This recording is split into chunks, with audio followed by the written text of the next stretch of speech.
నమస్తే. నేను మీ బాబీ వర్ధన్. బీబీసీ వాయిస్ ఛానల్‌లోని కామెంటరీ బాక్స్ కార్యక్రమానికి స్వాగతం. ఇవాళ ఇంకో అంతర్జాతీయ అంశానికి సంబంధించి విశ్లేషణ చేయడానికి నేను మీ ముందుకొచ్చాను. డొనాల్డ్ ట్రంప్ అమెరికా అధ్యక్షుడు. అమెరికా అంటే ప్రపంచ దేశాలకు హడలు. అమెరికా అంటే ఒక పెద్ద అగ్రరాజ్యం. గతంలో యుఎస్ఎస్ఆర్ ఉన్నప్పుడు పోటాపోటీగా వీటి రెండింటిని అగ్రరాజ్యాలుగా చెప్పుకునేవారు. ఇప్పుడు రష్యా యుఎస్ఎస్ఆర్ విచ్ఛిన్నం అయిపోయిన తర్వాత ఏకఛత్రాధిపత్యంగా అమెరికానే కానీ ఇప్పుడు చైనా దానికి పోటీగా వస్తున్నాయి.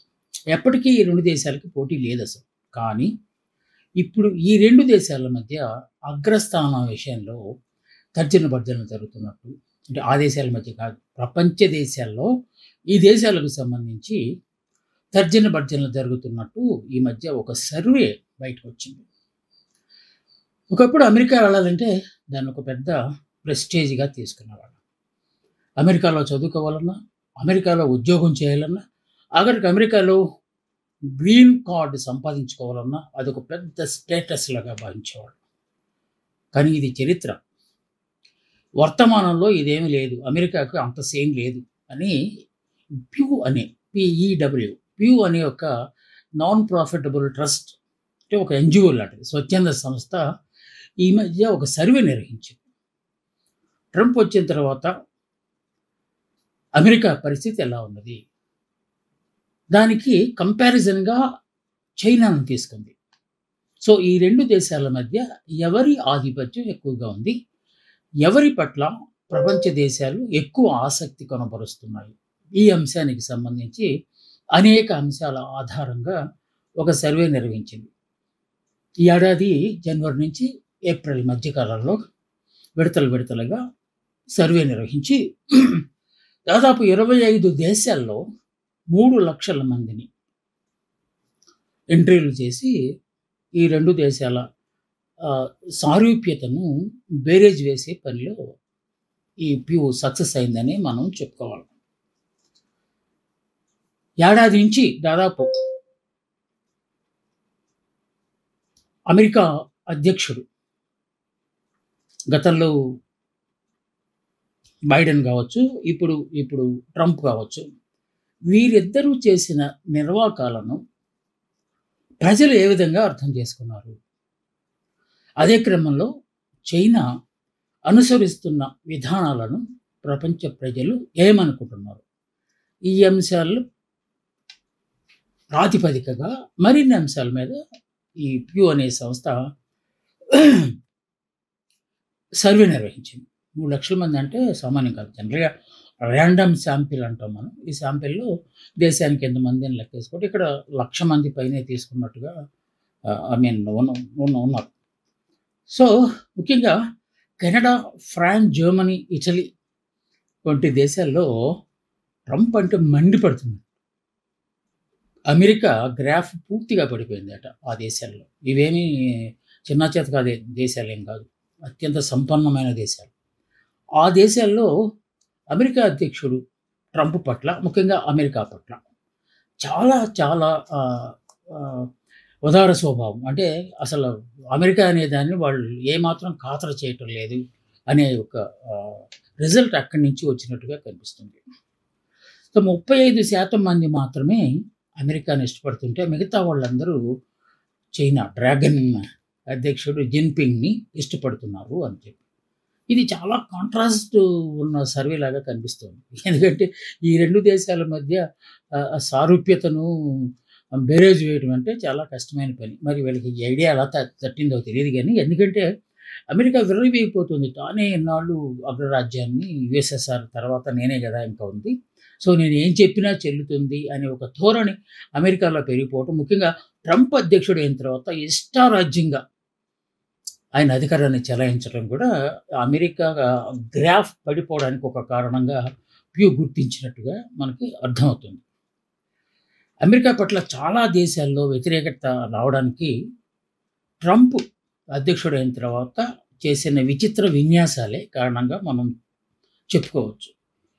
ముఖ్యంగా కొన్ని దేశాల పట్ల అమెరికా ముఖ్యంగా ట్రంప్ అనుసరించిన విధానాలు, అది ప్రతీకార సుంకాల విషయం కావచ్చు, లేకపోతే వీసాల జారీ విషయంలో కావచ్చు, చాలా వంకర టింకరగా ఆయన ప్రవర్తించారు. సో, అలాగే ఆ తర్వాత పెద్ద బూమ్‌రాంగ్ అయింది మాత్రం అక్రమ వలసదారుల ఏరివేత. అంటే బలవంతంగా గెంటివేతనాలు.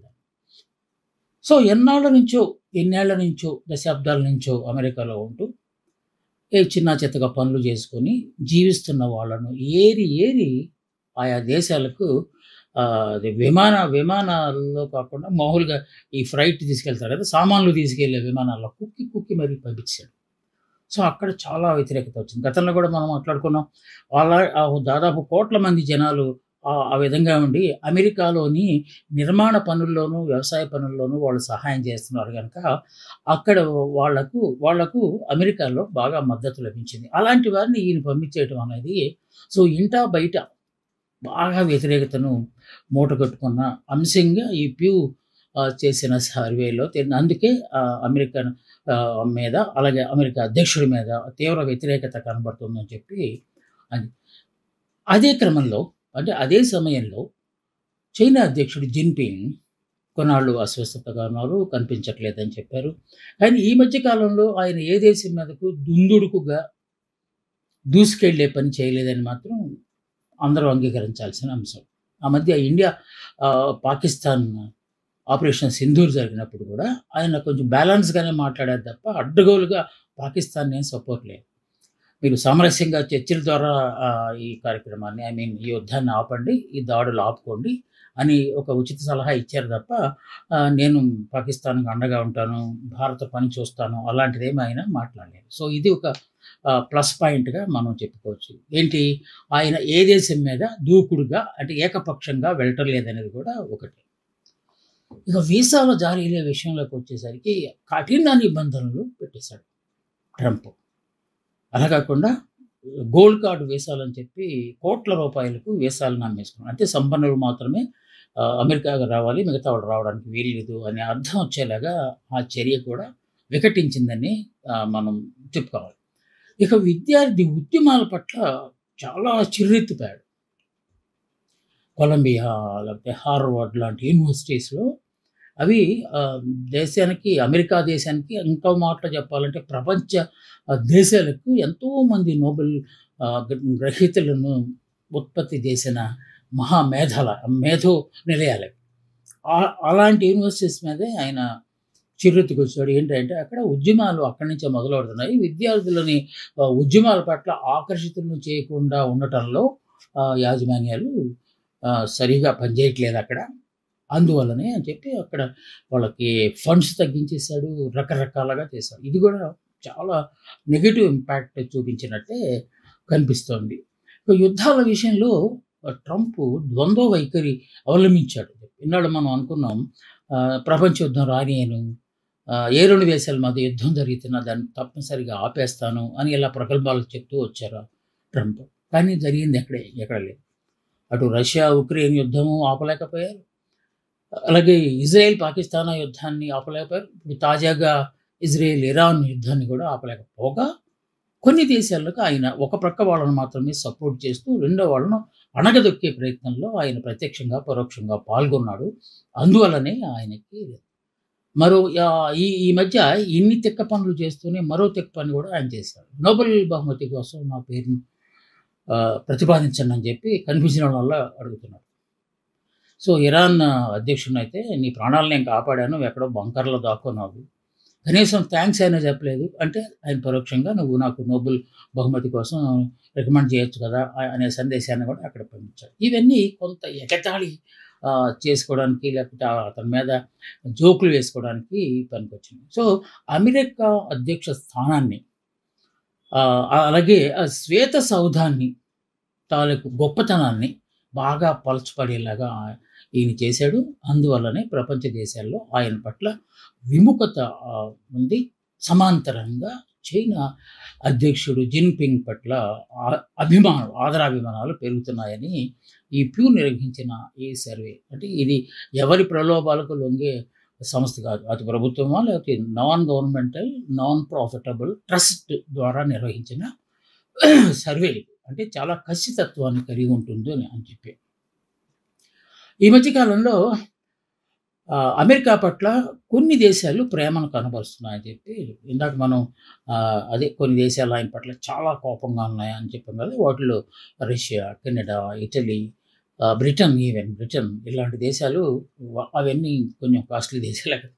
అవి అది వ్యతిరేకత ఉంటే కొన్ని దేశాలు ముఖ్యంగా ఇజ్రాయెల్ అసలు అమెరికా అధ్యక్షుడిని ఒక మెస్సయ్యలాగా హ్మ్. దేవుడిలాగా కొలుస్తున్నట్టు దాంట్లో తేలింది. దాదాపు 100కు 100 మార్కులు వాళ్ళు వేశారట. ఎందువల్ల? అటు పాలస్తీనాను అణిచివేయడంలోను, ఇప్పుడు తాజాగా ఇరాన్ మీద యుద్ధం ప్రకటించడంలోను ఆయన వెనకుండి నడిపిస్తున్నారు కనుక, సో ఇన్విజిబుల్ హ్యాండ్ అంటారు కదా! కనిపించని చెయ్యి లాగా చేస్తున్నారు కనుక, సో ఆయన పట్ల అత్యంత కృతజ్ఞతాభావంతో ఇజ్రాయెల్ ఉన్నట్టుగా ఈ సర్వేలో తేలింది. అక్కడ చైనా అధ్యక్షుడు జిన్‌పింగ్‌కి ఏమాత్రం మార్కులు రాలేదు. ఎందుకంటే వాళ్ళు చైనాని వాళ్ళు ఇష్టపడలేదు. ఈ సర్వేలో ఒకానొక ఆశ్చర్యకరమైన అంశం ఏంటంటే, గతంలో చైనా పట్ల విముఖతగా ఉండి, చైనా అంటే అసలు ఏమాత్రం సఖ్యత లేకుండా, ఇష్టం లేక ఉన్న దేశాలు అనేకం ఈ 25లో. ఇప్పుడు చైనా పట్ల ఆదరణ చూపుతున్నాయి. జిన్‌పింగే చాలా మంచోడు ట్రంప్‌తో కంపేర్ చేస్తే అని చెప్పడం అనేది చాలా విశేషంగా మనం ఇక్కడ పేర్కొనాలి. నాటో సెక్రటరీ ఉన్నాడు కదా! మార్క్ రూటే ఈ మధ్య ఒక పెద్ద కామెంట్ చేశారు. కామెంట్ అంటే స్టేట్మెంట్ చేశారు. ఏంటి? రష్యా మేము చెప్పినట్టు వింటలేదు. ఉక్రెయిన్ నాటో సభ్యత్వాన్ని పూర్తిగా వ్యతిరేకిస్తున్నాడు. సో కనుక రష్యాతో ఎవరెవరైతే సంబంధాలు కొనసాగిస్తారో, ఇంకా పెంచుకోవాలని చూస్తారో వాళ్ళని మాత్రం మేము వదిలిపెట్టం. సో వాళ్ళ మీద కఠిన చర్యలు తీసుకుంటాం. సుంకాలు విబ్బడిగా పెంచేస్తాం అనే ఒక వార్నింగ్ ఇచ్చారు మార్క్ రూటే అనే secretary general of NATO. So ఆ మాట చాలామందిని ఆలోచింపజేసింది. ఇది ఆయన మాట కాదు, ఇది అమెరికన్ వాయిస్. సో అమెరికా అధ్యక్షుడు ఏం చెప్పమంటే అది చెప్తాడు ఆయన. ఇది కూడా అమెరికా చేయించిందని చెప్పి ఆ ఖాతాలో వేసి మిగతా దేశాలు కూడా అమెరికా పట్ల, ముఖ్యంగా ట్రంప్ పట్ల తీవ్రమైన ఆగ్రహాన్ని వ్యక్తం చేశారు. మీరెవరు మాకు చెప్పడానికి అనే ధోరణిలో, మధ్యలో నీ పెత్తనం ఏంటి అనేలాగా. సో అన్ని దేశాలను సమానంగా చూడాల్సిన నాటో ఇప్పుడు అమెరికా వత్తాసు పలకటము, లేకపోతే రష్యాకి వ్యతిరేకంగా మాట్లాడటం, రష్యాతో స్నేహం చేసిన వాళ్ళందరినీ వ్యతిరేకించడము, ఇంక్లూడింగ్ భారత్. ఆయన స్పష్టంగా చేశాడు, ప్రకటించాడు. బ్రెజిల్, భారత్ లాంటి దేశాల మీద కూడా అనేదాన్ని అండర్లైన్ చేసి మేము ఆంక్షలు విధించే ఆస్కారం ఉంది అని చెప్పి ఆయన పెట్టిరైపోయాడు ఈ మధ్యకాలంలో. ఇది అమెరికా అధ్యక్షుడు అండ చూసుకునే మాట్లాడాడు అని చెప్పి అనుకున్నాడు. సో ఈ అపవాదం కూడా, ఈ అప్రతిష్టను కూడా ట్రంప్ ఖాతాలోనూ వేసినట్టుగా కనిపిస్తోంది. రష్యాతో వ్యాపార వాణిజ్య సంబంధాలు కొనసాగిస్తున్నా కానీ ఇక తాజాగా మళ్ళా కొత్తగా ఏమైనా సంబంధాలు ఎవరైనా పెంచుకోవాలనుకుంటే 1కి 2 సార్లు ఆలోచించండి. మీ పైన వేలాడుతున్న కత్తి ఒకటి ఉంది అని ఆయన తీవ్రంగానే కొంత హెచ్చరిక చేసినట్టుగా కనిపిస్తోంది. ఏమి మిగతా దేశాలన్నీ చేతులు ముడుచుకుని ఉండవు కదా, చూద్దాంలా అందాక వస్తే చూద్దామనే ధోరణితో మిగతా దేశాలు ఉన్నాయి. ఎందుకంటే వాళ్ళకి డ్రాగన్ పెద్ద సపోర్ట్ ఉండే ఆస్కారం ఉంది అని చెప్పి, అందువలనే డ్రాగన్ వైపు, చైనా వైపు వీళ్ళందరూ చూస్తున్నారేమో అని చెప్పి కూడా ఉంది. సో ఇదిలా ఉంటే కొత్తగా తాజాగా ఇంకొక సమాచారం ఏంటంటే, వచ్చే నెలలో భారత ప్రధాని మోదీ చైనా పర్యటన. ఇప్పటికే అక్కడ మన విదేశాంగ మంత్రి అక్కడ పర్యటిస్తున్నారు జయశంకర్. ఇప్పుడు ప్రధానమంత్రి అక్కడికి వెళ్తున్నారు. ప్రధానమంత్రి చైనాకి వెళ్తే వార్త తినడానికి వద్దు. 2020లో మన సరిహద్దుల్లో భారత సైన్యానికి అది జవాన్లకు, చైనా జవాన్లకు ఒక ఘర్షణ జరిగింది. అంటే బాగా తీవ్ర స్థాయిలోనే ఘర్షణ జరిగింది. అది యుద్ధానికి దారితీస్తుందేమో అన్నంత ఘర్షణ జరిగింది. సో అది జరిగి దాదాపు 5 ఏళ్ళుగా వస్తుంది కనుక, ఈ 5 ఏళ్లలో ప్రధాని చైనా వెళ్ళింది లేదు. అంటే ఇది ఫస్ట్ టైం ఆఫ్టర్ ఆ అప్రోచ్ జరిగిన తర్వాత 5 ఏళ్లకి తొలిసారి మళ్ళీ ఆయన వెళ్తున్నారు. అది ఒక సదస్సు, షాంఘై సహకార సంస్థ సదస్సు. దీనికి భారతే కాదు చాలా దేశాలు, ఆ సభ్య దేశాలన్నీ వస్తాయి. దాంట్లో రష్యా కూడా ఉన్నది. సో వీళ్ళందరూ ఒక చోట సమావేశమై అమెరికా వ్యతిరేక కూటమిని ఏమైనా ఏర్పాటు చేస్తారేమో అనే ఒక సందిగ్ధత కూడా ఏర్పడింది. పైగా భారత ప్రధానికి ఇప్పుడు చాలా దేశాల్లో గౌరవం లభిస్తుంది కనుక, సో ఆయననే నేతృత్వం వహించి అమెరికాను వార్నింగ్ ఇచ్చే ఒకానొక చర్యకు మనం పూనుకొనాలి అనే ఒక డెసిషన్ అక్కడ ఏమన్నా తీసుకుంటారేమో అని వస్తుంది. ఇప్పుడు వాణిజ్య వ్యాపార ఒప్పందాలు జరుగుతాయి అక్కడ. అది జరగటం అనేది సామాన్యమే ప్రతి చోట, ప్రతి సమావేశం జరిగిన చోట. కాకపోతే ఈ అంశానికి సంబంధించి ఇప్పుడు మనం అనుకున్న ఈ గ్రాఫ్ ప్యూ నిర్వహించిన సర్వే ఫలితాల ఆధారంగా ఏవైనా నిర్ణయాలు తీసుకుంటారనేది ఇప్పుడు ప్రపంచవ్యాప్తంగా జరుగుతున్న ఒక ఆసక్తికరమైన చర్చగా మనకు కనిపిస్తోంది.